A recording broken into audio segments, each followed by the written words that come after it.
I'd like to clarify something so that we all understand why we're here. The Congress, as it's currently constituted, has been using the rules of the Congress to slip in bills and pass them out of what they say out of regular order, with no hearings, no chance to address the issue. And these are bills that change more than 40 years of pension law.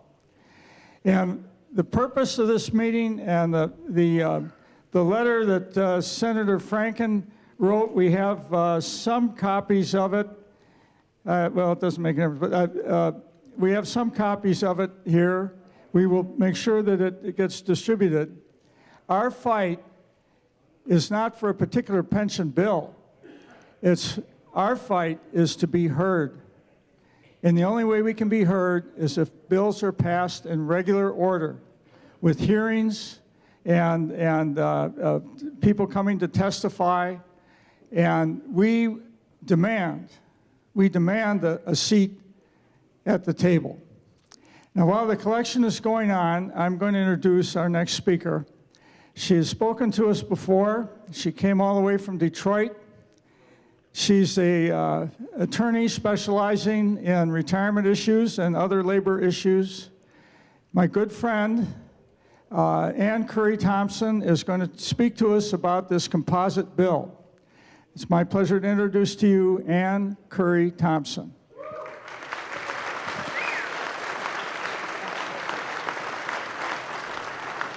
Well, can you hear me? Hello. It is so great to be back in Minnesota again. Unfortunately, if I'm here, it means that you are facing a looming crisis, and another one. And that is why we are here today. The last time I was here to address you was in 2015, and it was in regard to the first onslaught on your pension rights that was the product of what I call an unholy alliance between pension plans, primarily the Central States Pension Plan, employers, primarily UPS, and unfortunately, many misguided union officials. The product of that alliance was a document called Solutions, Not Bailouts. And that tells you a whole lot right there about how they started this movement to attack your rights. It is a knee-jerk reaction that we've seen time and time again. There is a crisis. Let's make the little people pay for it. And as Congressman Nolan emphasized, this crisis is not of your doing. All you did was come to work every day and pay in your blood, sweat, and tears for the promise that you would one day get a good and secure pension. The first assault was to change the pension law as it had been in effect since 1974 to permit for the very, very first time pension plans to cut the retirees' benefits. People who were already in receipt of their retirement, living on fixed incomes, and for the very first time, pension plans were given the ability to cut those benefits. And that's why we were here in 2015. Now, I would like to respectfully disagree with something that Congressman Nolan said, very respectfully, that it was not Ken Feinberg. Ken Feinberg made the decision, but he did so because of you, each and every one of you. Starting in September 10th of 2015, Ken Feinberg and the entire Treasury Department held a hearing in Washington, D.C., which I had the honor to be present. Spontaneously, it looked as if it were spontaneous. In fact, it was not spontaneous. It was tremendous amount of grassroots organizing brought hundreds of Teamsters to DC to testify before the Treasury Department, including Ken Feinberg. It was unexpected. They didn't expect it. I don't think in their entire professional lives they had ever seen anything like that. The testimony that you gave at that hearing was the most moving I have ever heard in my life. I still can't even think about it without, tearing up. And it was because of that and meetings like that that were held all over the country. The one in Detroit, I think, that I also attended had over 1,000 pensioners were in attendance. And every place he was confronted with the same testimony, the same heartbreaking stories. And when he finally issued his decision, he acknowledged that he had been talking to pensioners all over the country, and he admitted that influenced his decision. So here we are again. When I was here last time, I don't know whether I said it here, but I've said it many places, whenever I've had the opportunity to speak on these issues, that what happened in 2014, which, everybody's talked about, in the dead of the night with no hearings and no discussion, I said, this is just the first. This is just the first. They'll be back again. And here we are. This is phase 2, and I'll talk about that in a little bit more detail. But I do want to emphasize and put it in the broader context of the retirement security crisis that is looming in this country. You at least have pensions, many people do not. This is going to be a huge societal problem for an industrialized country such as this to have so many people who do not have savings for retirement of any kind is going to be enormous. So I want to emphasize that this is part of a much greater struggle, and that the next things that could be on the chopping block will be Social Security, Medicare, education. So you need to start the fight, continue the fight that has already begun in such a tremendous fashion. You people have done tremendous things, and you just need to keep it up. Now, I'm an attorney, so I like to, get people bogged down in details, and I hope not to do that too much. But what the composite bill does, I think you should have, some understanding of why it's so bad. Now, there's many, many things out there that you can look at. There's stuff on the Pension Rights Center website, and I think you have this as a handout, which tells you sort of what this proposed bill is going to do. There's many other stuff that's been written about it. I think that one of the best analysis of this bill that I've seen came out of the Western Conference of Teamsters, and that might be on the Pension Rights website as well. It is very, very powerful. And bear in mind, the Western Conference, of course, is very well funded, so they don't have to worry about any of this. But even they recognize that this is just the camel's nose under the tent, and that every pension fund in this country is likely to be affected by this bill should it pass. It must not pass. Let me tell you just a little bit about what it does. First of all, it is in effect going to eliminate defined benefit plans as we know it.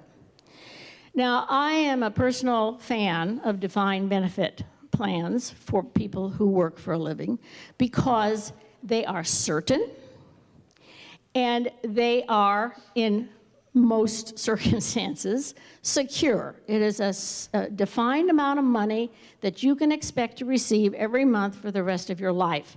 That's a defined benefit plan. It is not subject to market forces. It is, of course, subject to good pension management. It is, to some extent, dependent on the health of the entire economy, but it is not dependent quixotically on those factors. The composite bill plan is to start a new type of plan, which is like a 401 benefit. Now, it's not exactly the same as a 401k because it's not an individual account. So you have a pension. Let's just take some pension plan that is not in bad shape, but is not in really good shape either, the so-called yellow zone plan. That plan can split itself into two. It can start a new 401k type plan while still maintaining, and this is key to how the Congress views your pensions. They call the plan that you all know the legacy plan. Well, what does that mean, legacy? Legacy is something that comes to you from your grandfather's will. That's not your pension plan is not a legacy. It is something that you earned, and it was a promise that was made to you. So let's just start with the language that they use. The next thing that they say is that this new form of pension plan will modernize retirement security. It will be flexible. It will be certain. Well, anytime somebody starts telling you something's modern and flexible and certain, you need to really start looking behind the curtain. And in fact, it will be flexible, very, very flexible for employers and for a pension plan administration. But it will be certain, not. It will be very uncertain for all pension participants. And let me try to explain a little bit about why that is true. Okay, so here you are. You've got a yellow zone plan, which is now split into two with this new so-called composite plan, which is like a 401k. The only difference is that the money that is invested in this, the contributions that go into this fund are mixed. You don't have an individual account. You will have a benefit that is expressed in terms of an annuity. They'll say, well, it's going to be $2,000 a month or whatever. But it's not certain because it's not guaranteed. It is not a benefit guaranteed by anything. It is purely subject to market forces.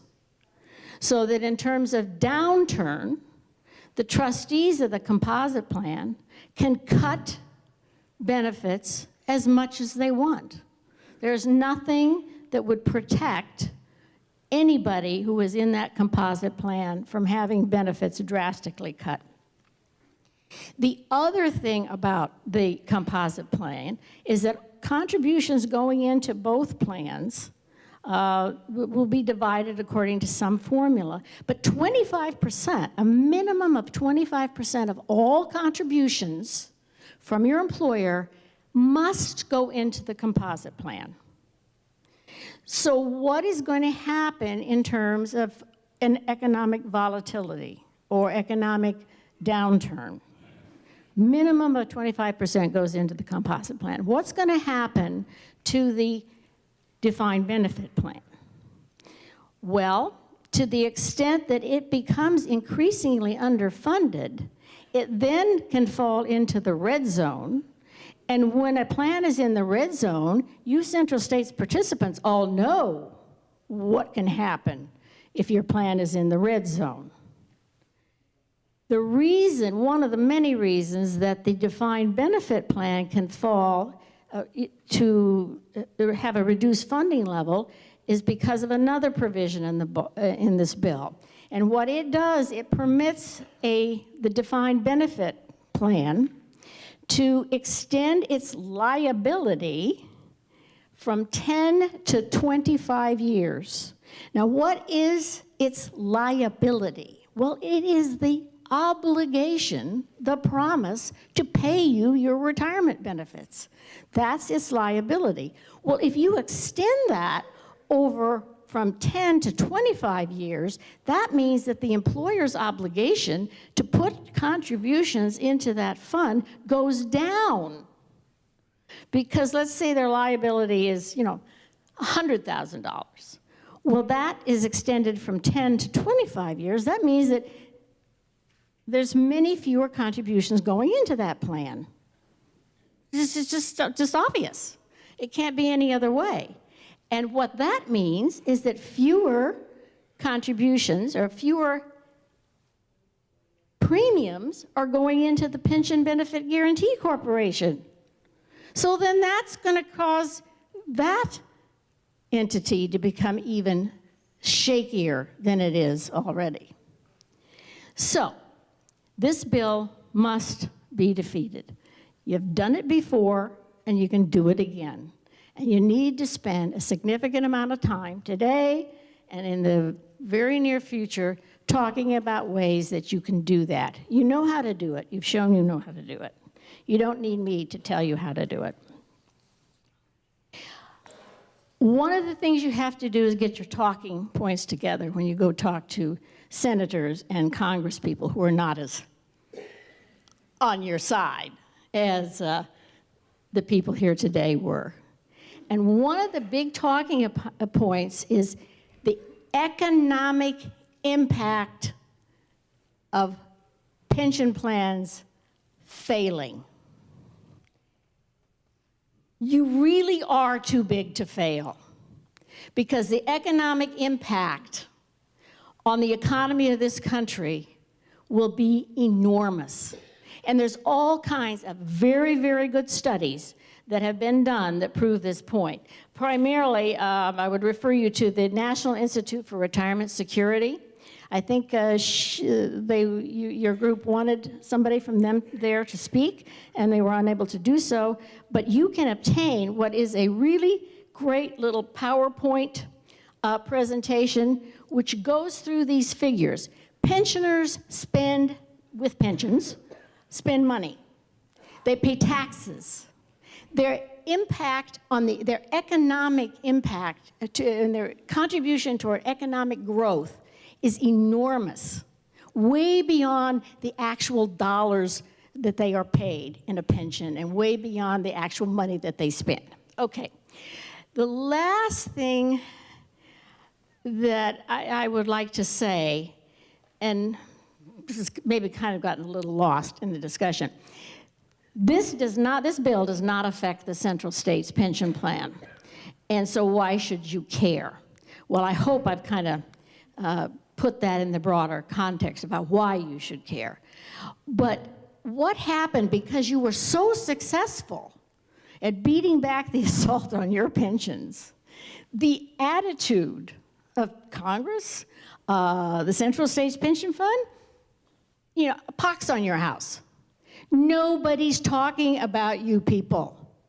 Nobody is talking about what to do if the Central States Pension Plan goes belly up, as it is quite likely to do. And my closing point is that there is no individual solution to this problem. The Central States cannot, on its own, maneuver its way out of this problem, this crisis. And that's essentially what Feinberg found, that the proposal that they came up with is not going to do it, because there's no individual solution. So as politically unpopular as it is, what is really necessary is a public, collective solution to this problem. And I'll just call it what it is. It's a bailout.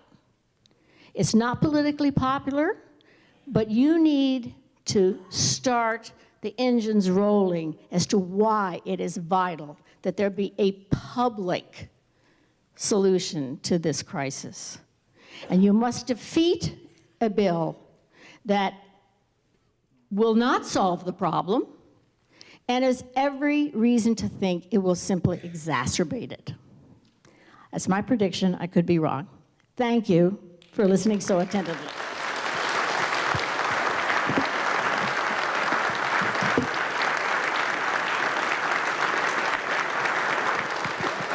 Thank you, Ann. Thank you. It's always a pleasure to have you with us.